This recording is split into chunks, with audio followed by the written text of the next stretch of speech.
On va dédier ce cours donc, du Dvar Malachut de la Parasha Ba'alotecha avec l'aide de Dieu pour la Refoua Shelema de Moshe Ben Léa et aussi pour la Refoua Shelema de Raphaël Shmuel Ben Sima pour l'élévation de l'âme de Myriam Elisabeth Bat Monique Myriam Bat Moshe. Monique Myriam Bat Moshe. Alors avant de rentrer dans le vif du sujet, parce que le Dvar Malachut du Rabbi sur la Paracha, il est toujours évident, comme d'habitude, il est très profond. Il y a beaucoup de choses très profondes dans ce Dvar Malachut. Et bon, on ne pourra pas voir tout, mais enfin, on va essayer de voir l'essentiel.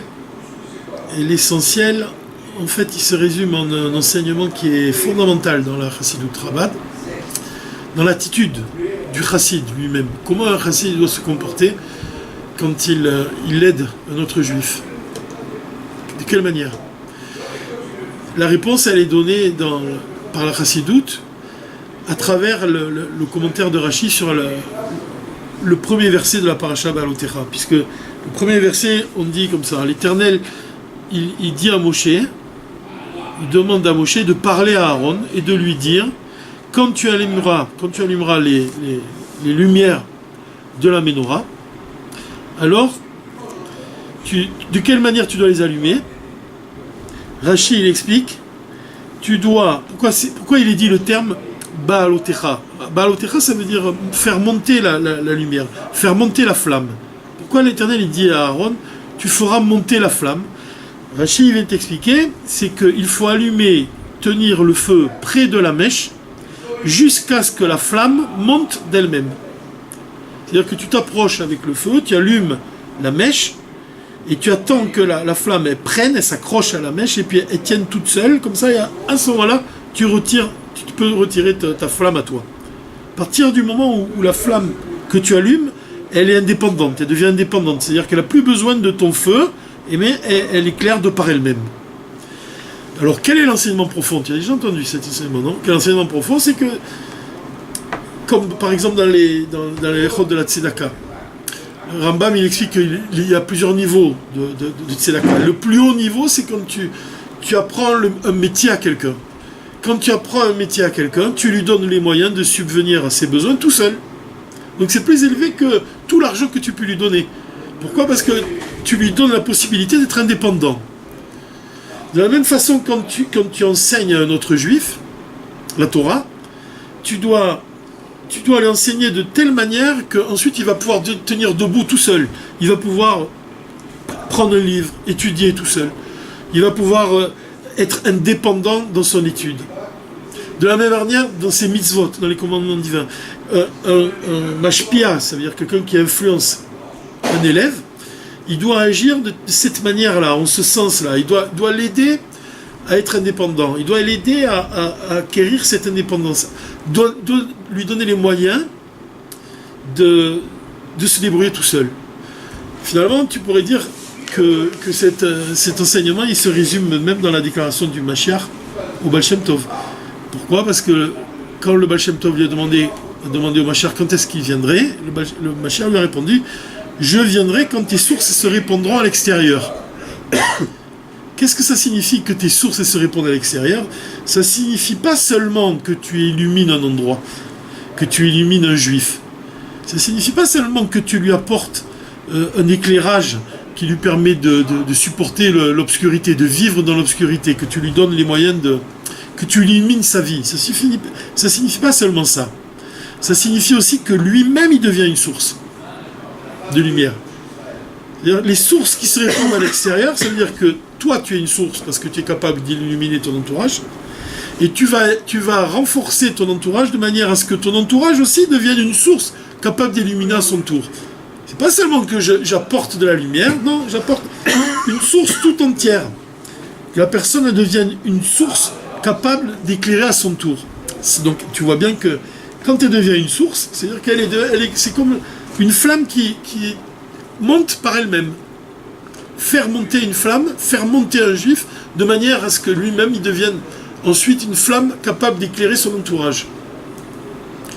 Ça, c'est une des premières explications de la Chassidut au sujet de ce verset. Maintenant, pourquoi on parle de flamme? Pourquoi cet exemple-là il convient bien à notre sujet. C'est parce que dans le Tanya, on apprend, il y a un passage du Tanya où il y a un enfant qui s'appelle Inuka. C'est un enfant qui était surdoué, un enfant vraiment qui avait des capacités infinies dans la Torah, et il a expliqué ce que c'était, de quelle manière on faisait résider la Shrina, c'est-à-dire la présence de Dieu sur nous-mêmes. Et l'Admor HaZaken, il ramène cet exemple dans le livre du Tanya. Et il explique, il dit que l'âme animale, elle est comparable à la mèche, donc d'une lumière que tu vas allumer, une lampe. Elle est faite de quoi? Elle est faite d'une mèche, d'huile, et on dit que c'est une mitzvah d'avoir de l'huile d'olive. Tu fais tremper la mèche dans l'huile d'olive, et puis tu peux allumer la mèche, et ensuite elle va se consumer, elle peut durer très longtemps. Les bougies qu'on allume pour Hanouka, par exemple, la menorah. Et cet exemple-là matériel, il a une profondeur spirituelle, il a un contenu spirituel.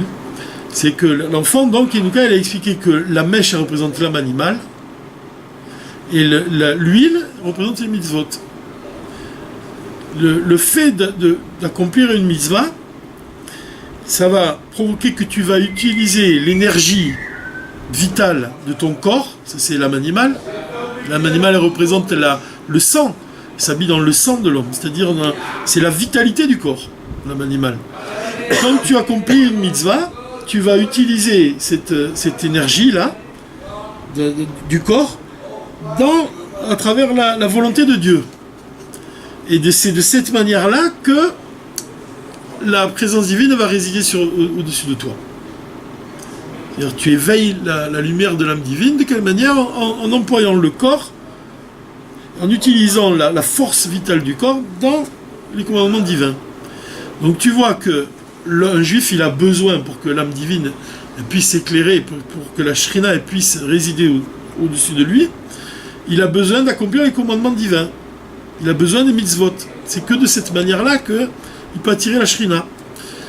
Donc, quand l'exemple ici, dans Be'alotecha, quand on te dit que tu dois allumer la mèche, c'est-à-dire que tu dois éclairer, tu dois allumer, réveiller l'âme divine. Ou alors, autrement dit, tu dois allumer la mèche, c'est-à-dire tu dois donner à la mèche de l'huile, enfin, elle trempe déjà la mèche dans l'huile d'olive, et puis tu dois, par les mitzvot, si tu vas aider un juif en lui expliquant la valeur des mitzvot. Tu vas lui donner, en lui enseignant la Torah, en lui donnant la possibilité d'accomplir les commandements divins, c'est-à-dire que tu vas donner une naissance à cette lumière-là qui n'existait pas chez lui auparavant. Tu vas lui donner la possibilité d'exister vraiment aux yeux de Dieu. C'est-à-dire vraiment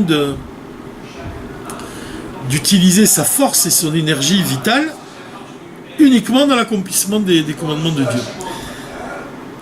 Mais pas de manière à ce que cette personne-là, elle a toujours besoin de toi. Et non, il faut qu'elle devienne indépendante.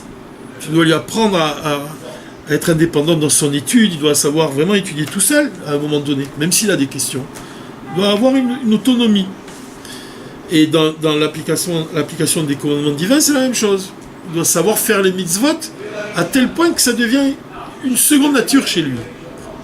Comme le rabbi l'explique ici, il dit c'est comme quand on prie la Mida, au moment où on va dire le modim des Rabbanan, déjà le corps de lui-même il va s'incliner. Parce que tu as tellement l'habitude de prier que de manière machinale, tu vas te courber devant Dieu au moment de modim. Attention, le rabbi dit il ne faut pas non plus s'habituer aux mitzvot de manière à ce que ça devienne que ce soit machinal, sans kavana, sans intention profonde. Tu dois habituer ton corps et ton âme à accomplir les commandements divins, mais toujours avec un chidouche, toujours avec une intention nouvelle, toujours. On doit savoir voir le contenu profond qu'il y a dans chaque jour. On ne doit pas faire les choses machinalement. On ne doit pas prier de la même façon tout le temps. C'est la raison même pour laquelle on dit que le rabbi explique que Moshe, il suffisait qu'il prie une fois de plus pour entrer en Eretz Israël. C'est pas en quantité.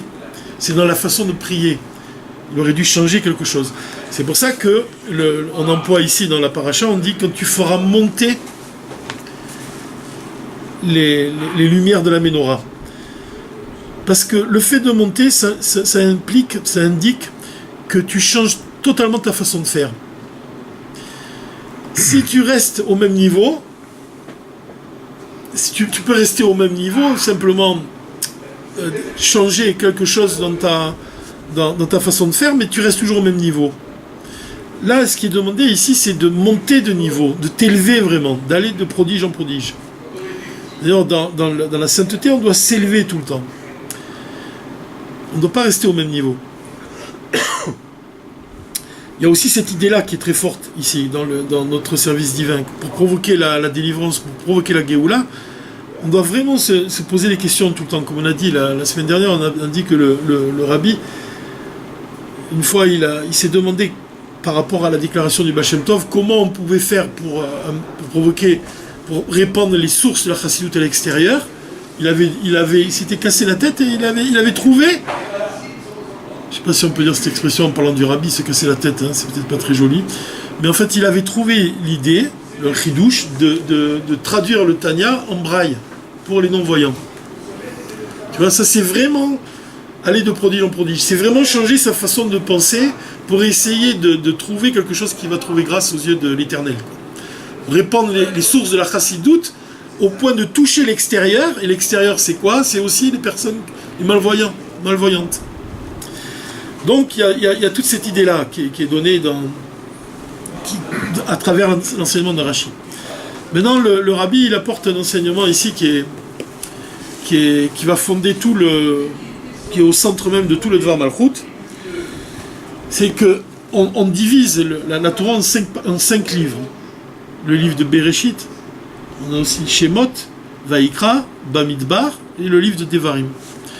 Maintenant, le rabbi il explique que notre livre de Bamidbar, on le divise aussi en trois. Alors, la première partie de Bamidbar, donc ça commence, elle commence entre le début du livre de Bamidbar jusqu'au passage justement jusqu'à la paracha Baalotecha, où il est écrit Vaï bin Aaron. Vaï bin Aaron jusqu'à, donc c'est ce verset-là, jusqu'au pasouk, au verset les myriades et les milliers d'Israël. C'est vraiment, c'est pas beaucoup, hein. C'est deux versets, simplement. Ces deux versets-là, ils constituent à eux seuls un livre de par lui-même. Et à la fin de ce verset commence un autre verset, Vaï Aham Kemitonenim, le peuple fut comme cherchant de mauvais prétextes aux oreilles de l'Éternel. Celui-là, jusqu'à la fin de la paracha, il constitue aussi un livre de par lui-même. Jusqu'à la fin du livre de Bamidbar, il constitue aussi un livre. Ça veut dire que on peut diviser le livre de Bamidbar en trois parties, et dans ces cas-là, on ne divise plus la Torah en 5 livres, mais en 7 livres.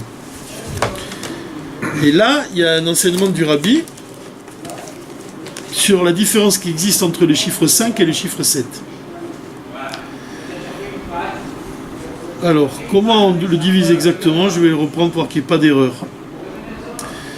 Dans la Gemara, c'est dans le traité de la Gemara, il est dit que la paracha Vaï bin Aaron, Nirchevet Kesefer Bifnei Atzmo Batorah, il est considéré comme un livre de par lui-même. Ce qu'on a dit, ces deux versets-là, simplement de Vaï bin Aaron, ils constituent un livre. Ou Mikan Nibsa Kemuvan Midivra Gemara Sham Atzmam, Shebenosaf Lechaluka Arigila Shel Torah, Lechamisha Sfarim. Donc, c'est plus en 5 qu'on va diviser la Torah, mais on va diviser en 7 livres. Alors comme ça il dit, comme ça la division elle est Sefer Bamidbar Atzmo Nichlak le Shlosha Sfarim, donc le livre de Bamidbar lui-même il est divisé en 3.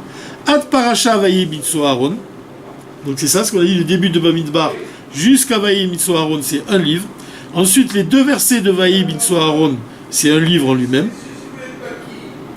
Et de la fin de ce verset, des deux versets de Vaï bin Aaron jusqu'à la fin du livre de Bamidbar. Donc c'est bien comme on a dit, ça fait un troisième livre. Donc quelle est la différence entre cette division de 5 livres et la division de 7 livres?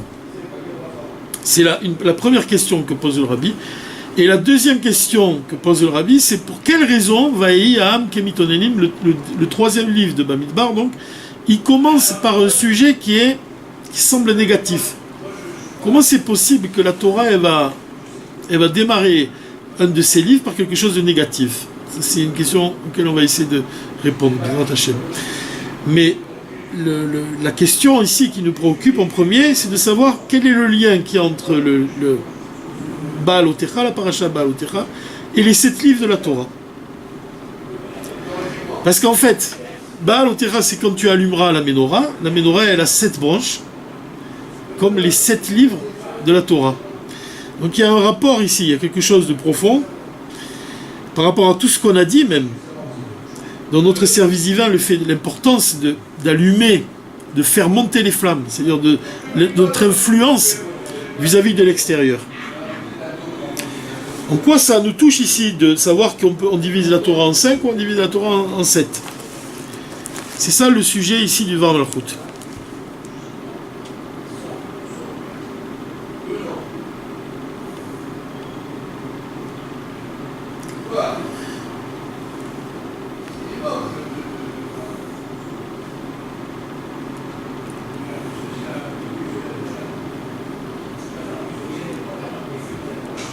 Ici, par exemple, quand on a parlé du fait de faire monter une flamme, il est important, on a dit, de changer carrément notre manière de faire. C'est ça, s'élever de niveau en niveau.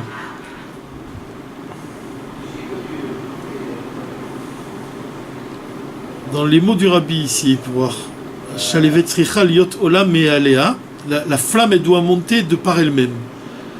Avodato eineno yechola leishen leolam al akuchot achitzonim amisamim. Là, comme on a dit, c'est que on pourrait trouver ici, on pourrait donner l'exemple du Rav et du Talmid. On a parlé du Rav et de son élève. Que même si le Rav il va nourrir son élève, il va lui donner des kélim, il va lui donner des forces et des moyens, il va lui enseigner un sujet de manière vraiment parfaite même.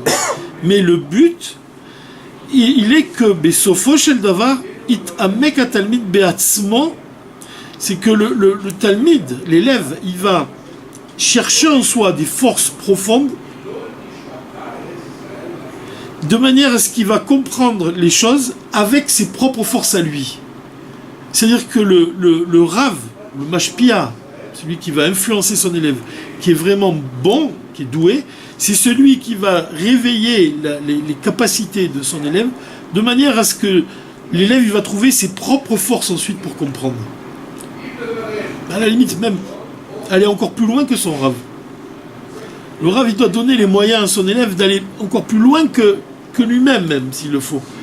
C'est-à-dire qu'il va vraiment révéler les forces de son élève. Au point même que l'élève il soit capable de faire un chidouche même.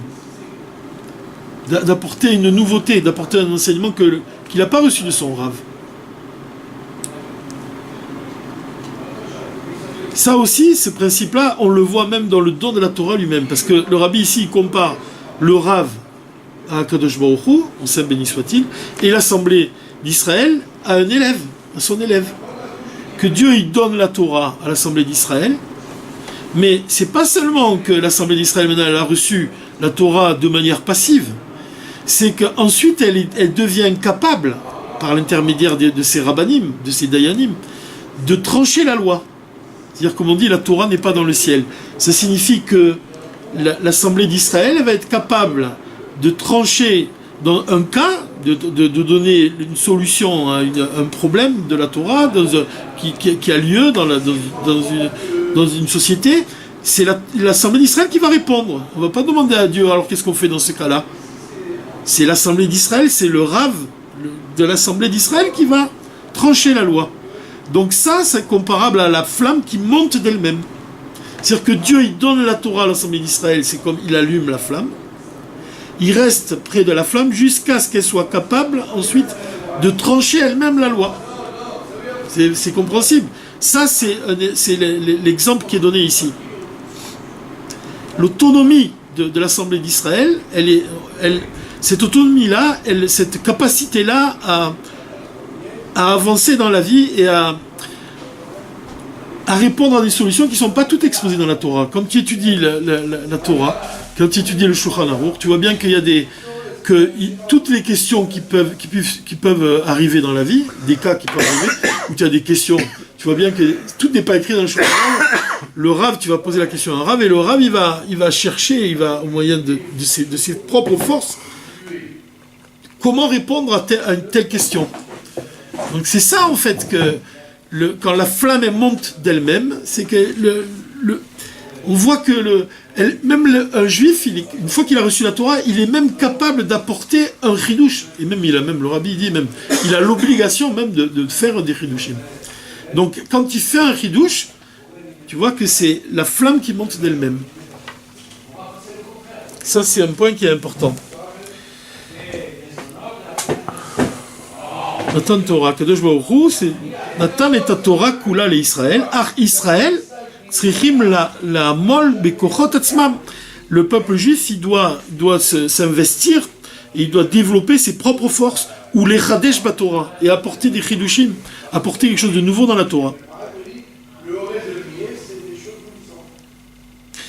Et Avead Rabba, Achare Torah nitna lahem, après que la Torah a été donnée aux enfants d'Israël, Rak em, seulement le peuple juif, seulement les juifs eux-mêmes, à Kovimba, Maya halacha. C'est les juifs qui vont dire quelle est la halacha. Maintenant, c'est plus dans les mains de Dieu. Dieu, il te donne la Torah, et maintenant, c'est à toi de faire quelque chose avec. C'est ça même que dans le Yom Yom, le Rabbi, il explique dans le mois d'Iyar, je crois, Dadar, le mois d'Adar, il y a un Yom Yom dans lequel il est dit que la chassidoute, elle apporte la compréhension de la halacha à sa racine. C'est-à-dire que tu comprends l'intention profonde de la mitzvah. Mais pas seulement ça, c'est que tu l'appliques, tu la fais descendre et doit t'apporter quelque chose dans ton service divin. La halacha même. Là, par exemple, moi je cite souvent cet exemple. On dit qu'un mikvé qui est cachère, vous suivez les mikvés cachères, on dit qu'une baleine qui a échoué sur le sable, et l'œil de la baleine, il a fondu, tu peux te tremper dans l'œil de la baleine, c'est cachère. Pourquoi ? Parce que d'après la halacha, la baleine, elle est constituée, le poisson lui-même, il est constitué comme... C'est une chatichat maïm, c'est considéré comme de l'eau. Donc le fait de se tremper dans l'œil d'une baleine, qui a fondu, qui a échoué au bord de la plage, c'est comme si tu te plongeais dans de l'eau. Donc c'est un mikvé qui est cachère. C'est pas un cas qui est courant dans notre vie. Je sais pas si ça arrive pas souvent qu'on se promène au bord de la plage, qu'on n'est pas allé au mikvé et qu'on veut aller, on se dit tiens, je vais me tremper dans l'œil de la baleine. Maintenant, pourquoi le Shulchan Aruch il nous enseigne cette halakha? C'est pour qu'on saisisse, pour qu'on comprenne une profondeur, quelque chose qui... On comprend que le poisson lui-même, c'est un morceau d'eau, si on peut dire. C'est chatichat maïm. Mais même ça doit évoquer quelque chose en nous, dans notre conduite de tous les jours. C'est un défi, évidemment, d'essayer de comprendre qu'est-ce que ça peut nous apporter. Mais c'est là que tu vois que la Torah, elle n'est pas dans le ciel. C'est là que tu vois que la Torah, elle a été donnée à Israël pour que lui-même, il agisse, pour que lui-même, il soit tel une flamme qui monte. Même aussi, en ce qui concerne l'application des commandements divins.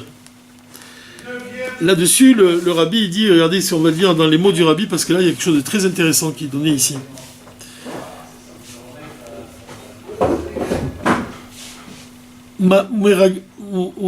On habitue un juif de manière à ce que l'habitude devienne chez lui une seconde nature.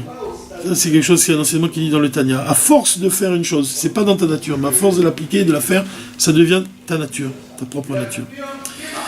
Vers Teva Rishon, jusqu'à même que ça devienne ta première nature.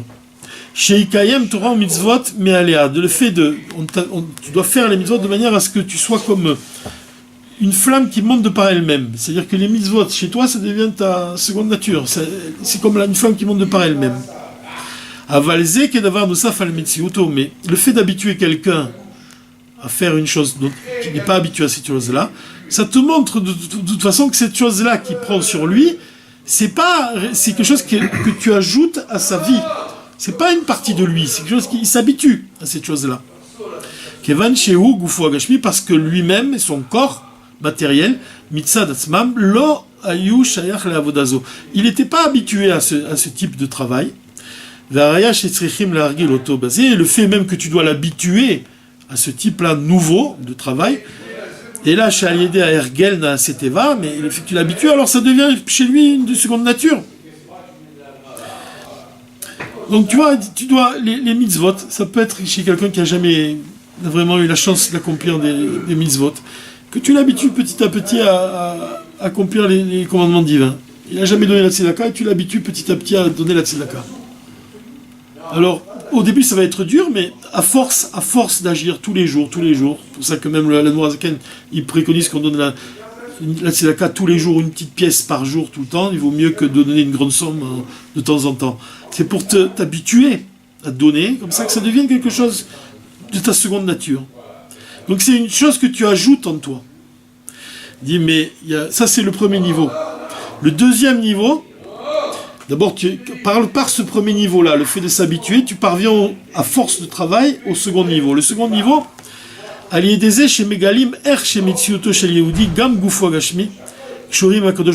de révéler qu'en fait, en réalité, le corps d'un juif, il est lié avec Dieu.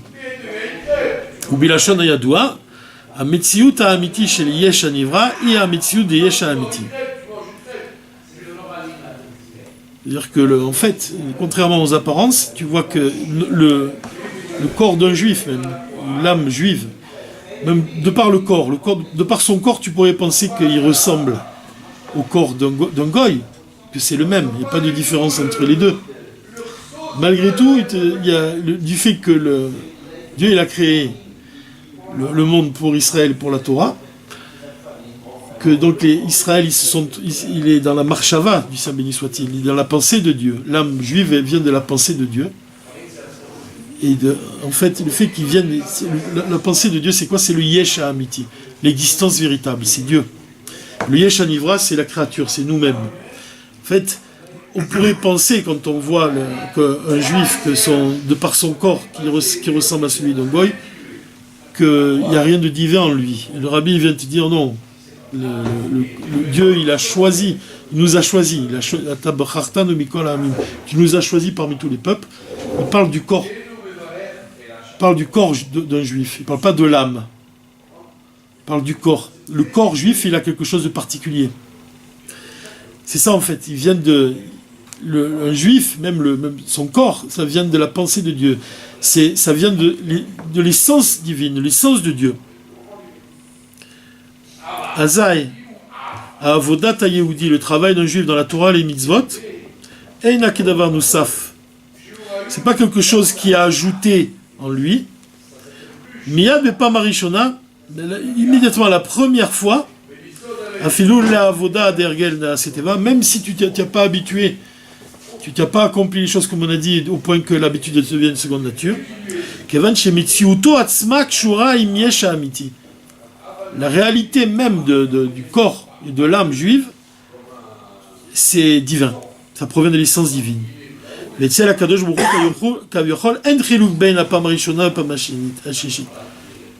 chez Dieu, il n'y a pas de différence entre la première et la deuxième fois. Il veut dire quoi? Il veut dire que tu as une première façon de servir Dieu, de t'habituer à la Torah ou les mitzvot, en t'évertuant, en t'efforçant à faire les mitzvot de manière à ce que ça devienne une seconde nature.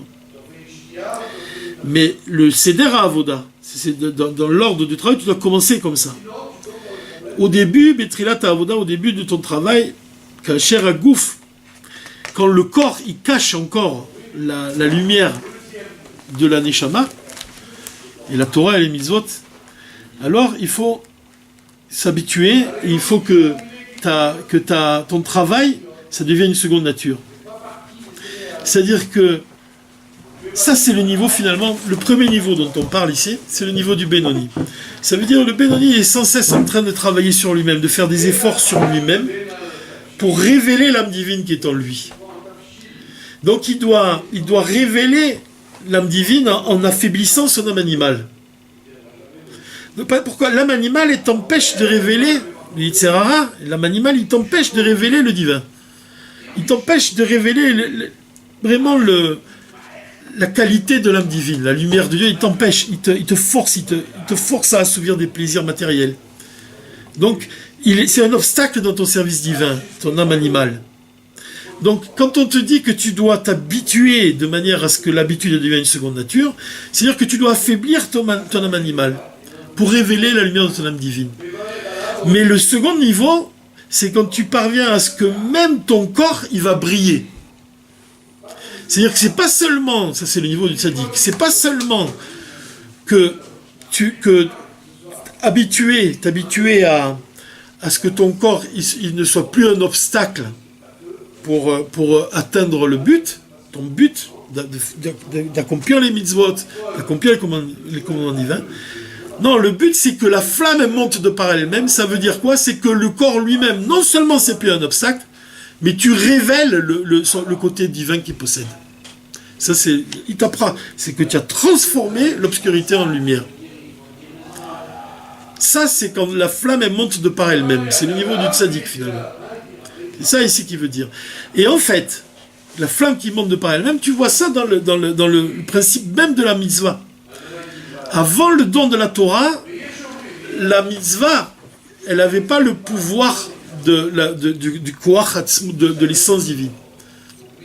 Depuis le don de la Torah, qu'est-ce que ça a changé la Torah finalement? Le don de la Torah, qu'est-ce qu'il a changé? Quelle est la différence entre les mitzvot accomplis par Abraham, Yitzhak et Yaakov et les mitzvot que nous-mêmes on accomplit aujourd'hui? Quelle est la différence entre les deux?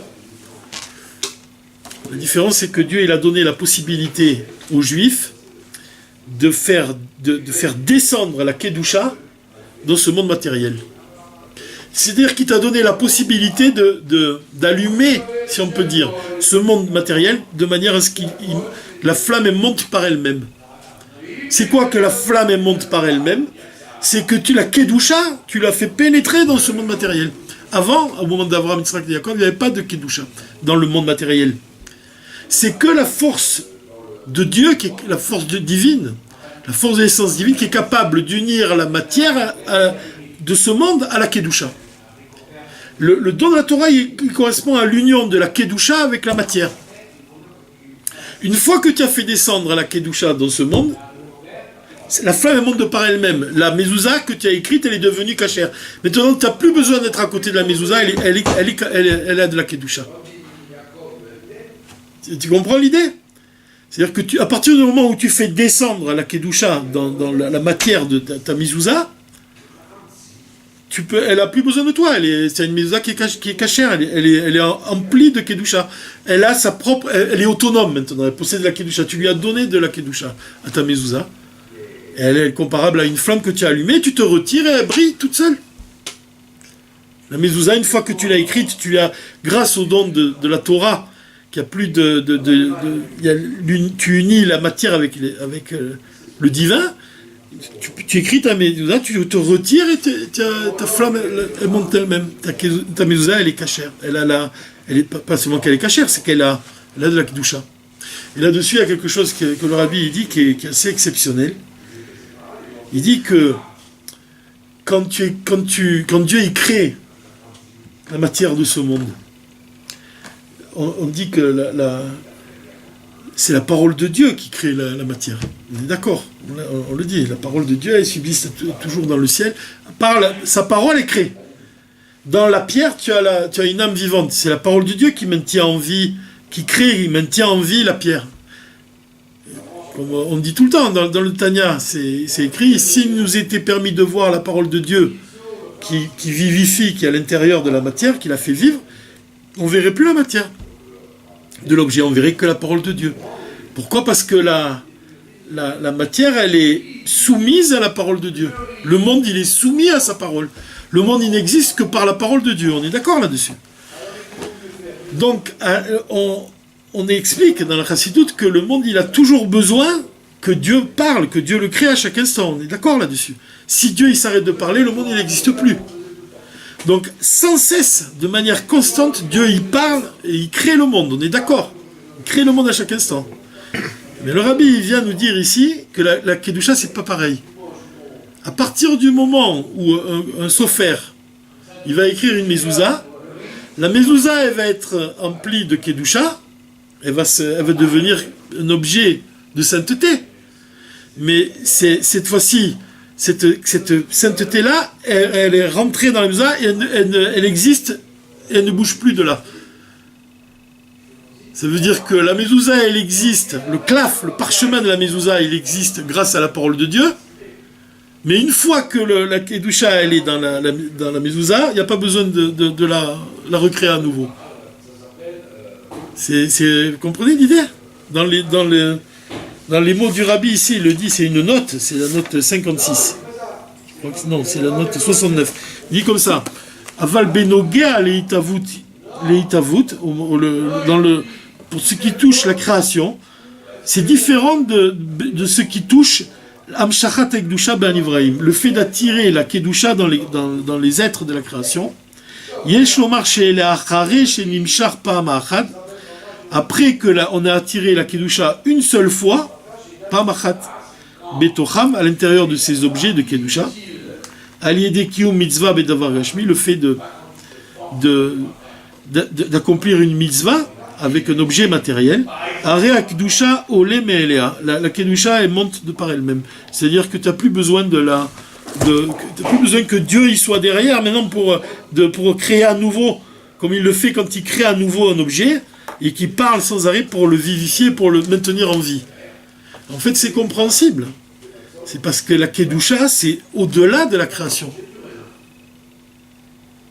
Dieu, il existe même avant la création de ce monde matériel. Même avant la matière, Dieu, il est déjà là. Donc la Kedusha d'une mezouza, si tu crées une mezouza, maintenant tu as tiré la Kedusha dans cette mezouza. Cette Kedusha, elle est au-delà de l'être créée, au-delà du parchemin. Elle existe maintenant désormais éternellement. Comme Dieu existe sans avoir besoin de ce monde matériel. C'est intéressant. C'est parce que c'est là que tu vois qu'un juif il participe à la création de ce monde. C'est pour donner un exemple même, c'est qu'on dit que dans les temps futurs, on verra la parole de Dieu dans la matière de ce monde. On verra, c'est écrit comme ça, on verra la parole de Dieu qui anime et qui crée ce monde, on la verra. On la verra la parole de Dieu. Mais qu'est-ce que ça signifie? Ça veut dire que tu vas voir devant toi seulement quelque chose de spectaculaire? Comment c'est fait? Ça veut dire ça? Tu vas voir comment le monde il est fait?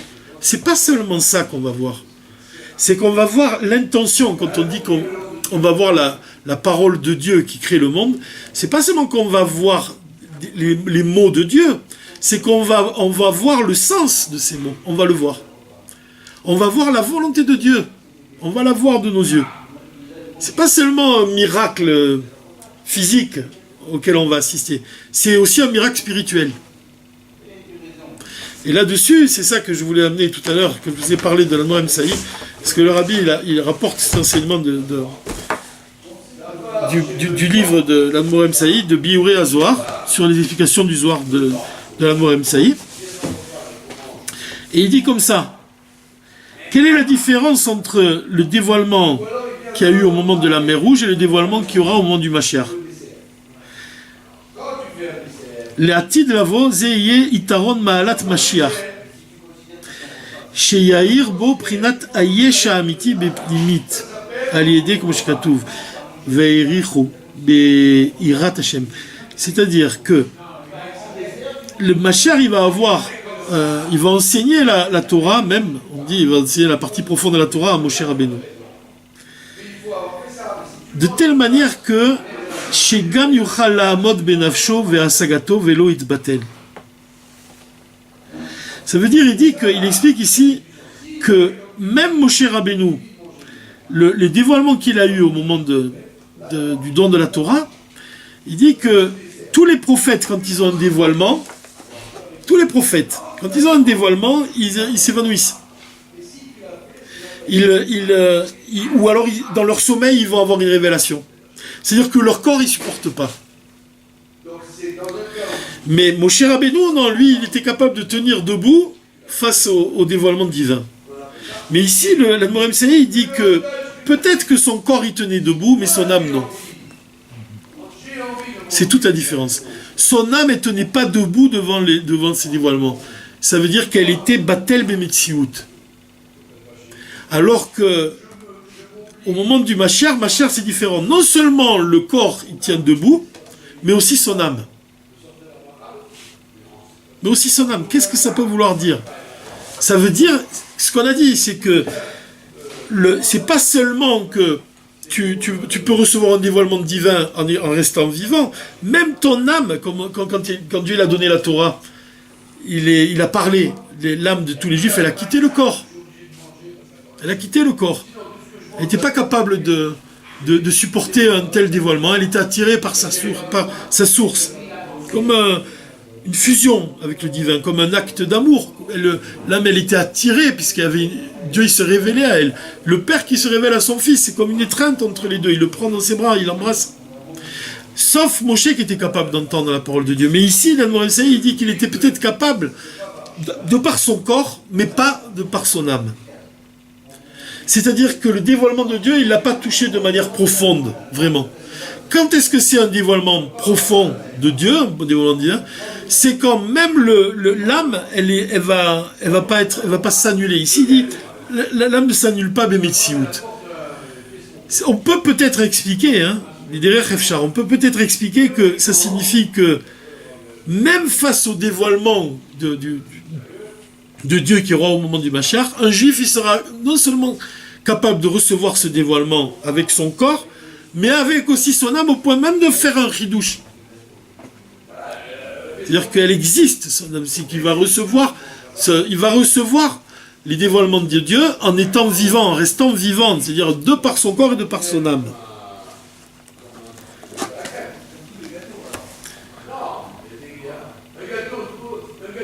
Et c'est ce qu'il dit ici dans les mots, regardez ce qu'il dit. Benafsham dainu beiriat asagatam belokut. D'accord, il pouvait supporter le dévoilement de Dieu en restant debout, mais ayub eprinat bitul ametziut keinyan itaron maalat nevuat Moshe alav shalom shaya omed begufo. Moshe il restait sur ses jambes. Aval benishmato, mais dans son âme, aya tachlit abitul. Il était totalement, son âme, elle était complètement annulée face à ce qu'elle voyait. Velo aya echol la'amod, il ne pouvait pas se tenir debout, son âme. Mashe enken la'atid lavo. Zeye itaron ma'alat Mashiach. C'est ça qu'au moment du Mashiach, c'est-à-dire qu'on dit qu'au moment du Mashiach, même le corps, il va nourrir l'âme. On va voir, c'est ce qu'ici, c'est par le fait de purifier ton corps, c'est-à-dire de l'habituer au Torah mitzvot, que tu peux arriver à ce que la flamme monte d'elle-même. Ça veut dire que d'abord, tu commences à agir sur ton âme animale. Si tu purifies le corps, tu le transformes au point que même le corps, il va éclairer. C'est-à-dire que le corps, il va nourrir l'âme. Mais aussi l'âme, l'âme qui nourrit les forces de ton intellect, qui nourrit tes sentiments, elle va recevoir un dévoilement divin, mais qu'aucun œil n'a vu. Mais en même temps, l'homme il va rester debout. Même son âme, elle va rester debout. C'est pour ça qu'on dit que l'Atid Lavo, il est, comme on dit, le Morazaken il explique que le mot y est sera, il y aura seulement Dieu. Mais on dit, il y aura seulement Dieu et unique sera son nom. On explique que Yé, le mot Yé, c'est Yudke, Yudke. C'est la différence entre Yudke, Yudke et Yudke, Vavke. Ça veut dire que Yudke, dire le monde supérieur, tout c'est le monde d'Atsilut, et le monde d'en bas, puisqu'aujourd'hui c'est Vavke, ça sera aussi Yudke. C'est-à-dire que le divin qui est en haut, il va se dévoiler aussi en bas, mais à la différence qu'on va rester des êtres séparés, si on peut dire. On va pas s'annuler dans le dévoilement divin. Yudke en haut, Yudke en bas. Le Yud, c'est la faculté, l'attribut de Chorma. Le He, c'est le second He du Shem Havayé, c'est la faculté de Bina. En haut et en bas. C'est-à-dire le dévoilement qu'on verra avec des yeux de chair. Donc ça, c'est toute l'explication du Rabbi à ce sujet-là, quand on dit que on doit aider un juif de manière à ce que, comme on a dit, que la flamme elle monte de par elle-même. C'est-à-dire que tu vois, même dans la Kedusha, on a dit, la Kedusha, une fois que tu l'as fait rentrer dans un objet matériel, elle bouge plus, c'est-à-dire que l'objet matériel, il monte de par lui-même, il n'a plus besoin de toi. Il est Kadosh maintenant. C'est ce qu'on a dit. Et ça, c'est depuis le don de la Torah. Ça doit être l'attitude qu'on doit avoir aussi, on a dit, avec chaque juif. On doit l'aider de manière à ce que, lui apprendre la Torah, de manière à ce que la Torah, elle soit gravée en lui. Et que maintenant qu'elle est gravée en lui, c'est une partie de lui, il est capable de faire un chidouche. C'est ça un vrai maître, tu comprends? Un vrai maître, c'est celui qui va faire exister son élève. Que son élève, il va faire des chidushim, il va monter dans son étude, et en fait, on va dire, qui c'est son maître? Qui c'est celui-là qui a su révéler ces forces-là? C'est l'exemple, on dit que Moshe, c'est le soleil, et Yoshua, son élève, c'est la lune. Dire, la lune, elle reçoit la lumière du soleil, donc il est complètement battel, soumis à Moshe, il reçoit toute la lumière du soleil, et après ça devient sa lumière à lui. Il va éclairer à son tour. Donc la condition première pour arriver à éclairer à son tour, c'est d'être totalement annulé à ce qu'on reçoit au départ. Ça, c'est le premier enseignement. Maintenant, pourquoi on a dit on a divisé la Torah en 5 et on la divise aussi en 7? Et la paracha de Balaotecha, elle est exactement dans le livre de Bamidbar, elle contient en elle les 3 livres de Bamidbar. Et puisque ce qu'il y a auparavant, avant le Vayim Mitzvah Aaron, ça se trouve aussi c'est une partie du premier livre de Bamidbar, c'est une partie de la paracha Balotecha. Vayim Mitzvah Aaron aussi, c'est dans la paracha Balotecha. Et ensuite, de Vayim Mitzvah Aaron, de la fin jusqu'à la fin du livre Bamidbar, il y a une partie qui est aussi dans Balotecha. Balotecha, donc, elle contient elle représente ces 3 livres, la division du Bamidbar en 3 livres. Et donc, c'est Balotecha, quand tu allumeras la menorah, c'est 7, le chiffre 7. Rabbi, il explique, il dit, qu'est-ce que c'est les différences entre le chiffre 5 et le chiffre 7? Et là-dessus, il explique que quand on divise la Torah en 5 livres, on fait allusion, en fait, il explique ça dans les séphirotes. Dans les séphirotes, il y a combien de séphirotes? Il y en a 10. L'essentiel des séphirotes, c'est les 5 premières. Ensuite, quand on arrive à part, on a Chochma Bina Da'at, après c'est les 3 premières, ensuite on a les 5 séphirotes essentielles, et ensuite, après ces 5 séphirotes-là, le Ikar des séphirotes, c'est l'attribut de Chesed, Vura, Tiferet, Netzach, Od, c'est les 5 premières, et il y a Issod et Malchut, c'est les 2 dernières séphirotes. Le Rabbi, il explique, il dit que les 2 dernières séphirotes, elles sont liées avec le monde, alors que les 5 premières, elles sont liées avec ce qui est au-delà du monde. Ça veut dire qu'il y a une division de la Torah en 5, ça représente la Torah elle-même. Et quand on divise la Torah en 7, on met l'accent sur ce qui est à ce monde-là. Parce que la séphira de Yisod et la séphira de Malchut, c'est quoi Malchut? C'est la bouche de l'Éternel, le souffle de Dieu qui va descendre dans les mondes de la création. C'est-à-dire que le monde, tout ce qui est au-dessus de la bouche, en fait, c'est la pensée de Dieu, c'est le monde d'Atsilut, c'est le monde caché. Ça, ça représente la Torah telle qu'on la divise en 5. La Torah qui est de par elle-même. Mais quand on parle de Yisod et de Malchut, Yisod, elle reçoit de toutes les séphirotes qui la précèdent, et elle va faire une synthèse, et elle va donner sa lumière à la séphira de Malchut, dans le but d'influencer les mondes. Donc ces deux séphirotes-là, elles représentent le monde.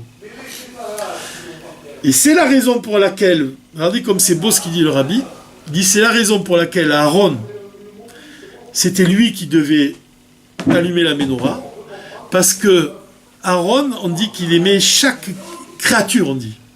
Briote, les créatures. Qu'est-ce que ça veut dire? Pourquoi on dit le mot briote, les créatures, bria? C'est pour te dire que, en fait, il y a des juifs que ce sont des créatures de Dieu, c'est tout ce qu'ils ont. Tout ce qu'ils ont, c'est que ce sont des créatures de Dieu. Ça veut dire quoi? Ils n'ont pas de Torah, ils ne connaissent pas de Torah. Ils n'ont pas eu la chance encore d'étudier, tu vois. Alors, le seul adjectif que tu peux leur donner, c'est bria. C'est que c'est Dieu qui les a créés.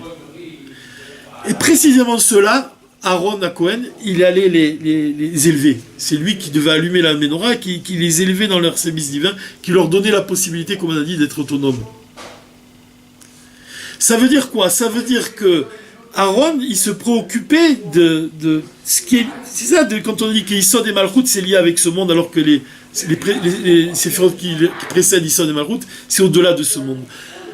Il y a ce qui est au-delà de ce monde, la Torah elle-même, ce sont tous les juifs qui savent déjà, qui sont déjà qui accomplissent des mitzvot, qui connaissent, qui étudient la Torah. Mais quand tu parles de Issod et de Malchut, c'est Aaron qui va aller chercher dans ce monde inférieur, qui va aller chercher des juifs qui ne connaissent rien, et c'est cela qu'il va élever. Et là-dessus, le rabbi il donne un exemple. Il dit que si tu construis un bâtiment, une tour, tu vois, tu assembles une tour comme ça, tu les assembles comme ça, la partie en bas, deuxième, troisième, quatrième. Si pour lever cette tour, pour lever tous les niveaux, tu la prends par le niveau le plus bas. Si tu lèves le niveau le plus bas, ça élève tous les autres niveaux. On est d'accord? Et là-dessus, il te dit, le rabbi, que quand est-ce que tu parviens à ce que la flamme monte d'elle-même de manière parfaite, en ce qui concerne... Si tu dis que... D'ailleurs, on compare l'Assemblée d'Israël à une menorah. C'est l'Assemblée d'Israël, c'est toutes les menorahs. Comment tu fais pour élever toute l'Assemblée d'Israël de manière parfaite? Qu'est-ce qu'il doit faire le manig, le Moshe de la génération, à l'image d'Aaron? Il doit aller chercher les plus bas. La partie la plus basse de l'édifice, c'est quand tu vas élever cette partie-là que tu vas même élever toute l'Assemblée d'Israël. C'est ça la tchouva. Comment l'Assemblée d'Israël revient vraiment tchouva shlema, vraiment comment tu parviens à ce que l'Assemblée d'Israël fasse vraiment tchouva, c'est quand tu t'attaches à aller chercher cela. Là je vous dis ça parce que, je donne un exemple, j'ai vu sur Facebook, il y a 2 jours, je vois comme ça, on voit un chassid Rabbad qui est en train de mettre des filines, et il y a une personne à côté, dans un aéroport, qui commence à le critiquer. Pourquoi tu fais ça? Tu vois, elle critique le chassid Rabbad.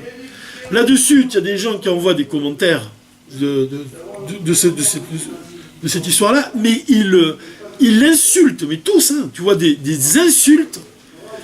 Ils insultent la femme en lui disant « Qu'est-ce que c'est ?» Une série d'insultes. Et beaucoup de gens, beaucoup de commentaires, ils insultent la femme. Cette femme-là. Juste à ce moment-là, il y a peu de temps avant, j'ai vu une vidéo, et je conseille vraiment de la voir, cette vidéo. Vous tapez « La prunelle de mes yeux », vidéo du rabbi, « La prunelle de mes yeux », où le rabbi explique que le peuple juif, c'est la prunelle des yeux d'Hachem. Et qu'on ne doit jamais faire de remontrance à un juif. Jamais on doit lui faire de remontrance. Parce que, et surtout au mois d'Elul, bien qu'on ne soit pas encore au mois d'Elul. Pourquoi? Parce que au mois d'Elul, si tu vas faire de remontrance à un juif, c'est que tu t'interposes entre le roi et ses disciples, puisque le roi est dans les champs. C'est comme si tu viens et tu t'interposes entre Dieu et ses enfants. Alors le rabbi, carrément, il dit, au lieu de faire des remontrances à quelqu'un, fais-les toi-même, les remontrances. Tu ne dois jamais faire de remontrances à quelqu'un. Parce que c'est la prunelle des yeux d'Hachem. Alors, quelle est la solution? Tu laisses faire Dieu, comme ça il dit. J'avais envie de dire, et là peut-être c'est l'occasion, mais de dire que quand on voit une femme comme ça, que ça dérange, on voit qu'il y a quelqu'un qui met les téfilines à une autre personne, ça la dérange. Elle vient et critique. C'est qu'au fond d'elle-même, elle attend qu'on lui explique et qu'on l'aide. C'est que, au fond d'elle-même, c'est ce que dit le rabbi, au fond de lui-même, chaque juif, il attend le dévoilement de Dieu. Et tout ça, c'est quoi? C'est son Yetzer Hara que tu vois. Mais il suffit de prendre à l'envers la situation, d'aller d'aller voir la femme et de prendre ton temps pour aller lui parler, pour la calmer. Parce qu'elle attend quelque chose de toi. Comme il dit un chaliard, c'est quelqu'un que le rabbi il envoie à un endroit, parler à un juif qui ne sait pas qu'il lui manque quelque chose. Cette femme-là, elle ne sait pas qu'il lui manque quelque chose. Donc, Aaron à Cohen, c'est ça le Havat Israël. Tu comprends, c'est ça Havat Israël. C'est de se mettre en tête que cet enseignement du rabbi il rentre vraiment en nous. Que quand on voit un juif qui a vraiment une attitude qui est à l'opposé de ce qu'elle doit être, on doit avoir cette force et le recul nécessaire d'Aaron à Cohen qu'on doit... C'est précisément si on parvient à aider ce juif qu'on provoque la Géoula. Alors maintenant, pour finir, on va dire que le troisième livre de Bamidbar, il commence par les mots, parce que c'est pour répondre à la question qu'on a eue au tout début, il commence par les mots et le peuple fut comme cherchant de mauvais prétextes. Là-dessus, on dit c'est négatif. Pourquoi ça commence par quelque chose de négatif, ces livres de la Torah? Alors là-dessus, le rabbi, il explique, il dit qu'il y a écrit Kemit onenim, comme cherchant, avec un kaf adimion, avec un kaf au début, comme cherchant des mauvais prétextes. Ça signifie que, en réalité, quand le peuple il vient et qu'il cherche des mauvais prétextes, c'est-à-dire qu'il vient parler mal en fait, mais c'est comme, c'est-à-dire qu'il ne parle pas vraiment mal, et qu'on doit comprendre cette déclaration comme un besoin de tchouva. C'est exactement ce qu'on a dit en fait finalement. C'est-à-dire que la teshuva, elle est liée avec le fait d'aller chercher les endroits les plus obscurs dans le but de les élever. C'est pour ça que le rabbi il explique dans Ve'atat Titzavé et dans Ve'inyana Shel Torah Chassidut, il explique, il dit que s'il y a un seul endroit dans le monde, un seul juif qui n'est pas touché par le dévoilement, que tu n'as pas allumé, dont tu n'as pas élevé l'âme, ça prouve que c'est pas un dévoilement de Ein Sof. Ein Sof, c'est la lumière infinie de Dieu. Si c'est le dévoilement de la lumière infinie de Dieu, ça prouve qu'il n'y a pas de fin à son dévoilement, c'est-à-dire qu'il n'y a pas un seul endroit où il va manquer la lumière de Dieu. Et donc en fait, provoquer ce dévoilement de Or Ein Sof, de la lumière qui n'a pas de fin, c'est de s'attacher aux parties les plus basses, de s'attacher aux endroits les plus obscurs, et de s'attacher à dévoiler le divin dans ces endroits les plus obscurs. Voilà, je crois qu'on peut arrêter là. Avec l'aide de Dieu.